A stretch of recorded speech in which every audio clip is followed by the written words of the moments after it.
Ti nikad nisi bio previše pričljiv, ali zato si uvijek dobro slušao. I kada sam se hvalio ulovima i kad sam se žalio na mane ovoga posla. I moj otac je bio ribar, znaš. Sve što danas znam naučio sam od njega. Prenio mi je sve svoje znanje, ali i ljubav i poštovanje prema moru.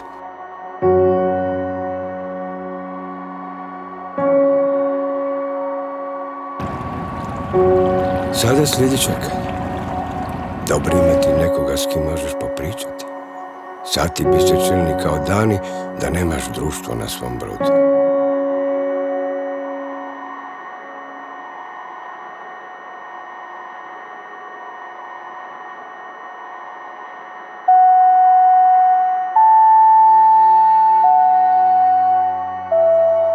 Ovo mi je najdraži dio noći, znaš.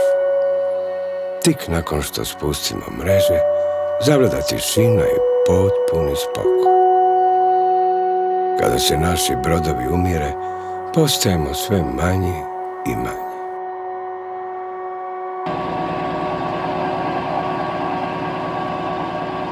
Misliš da će nas kiša večeras?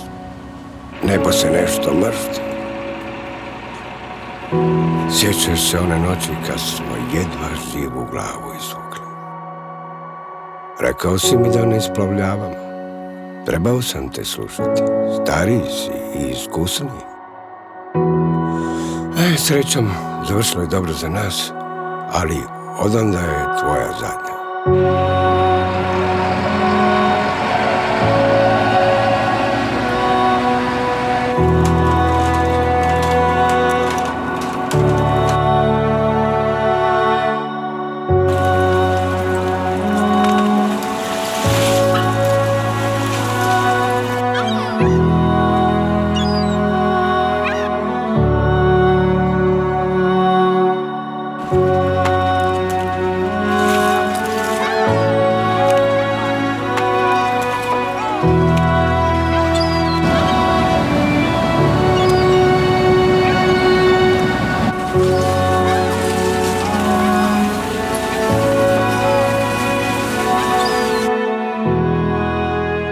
Hvala ti za savjete.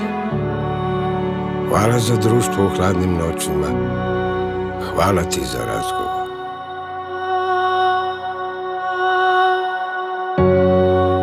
Hvala ti, more, što si najbolji prijatelj kojeg ribar može imati.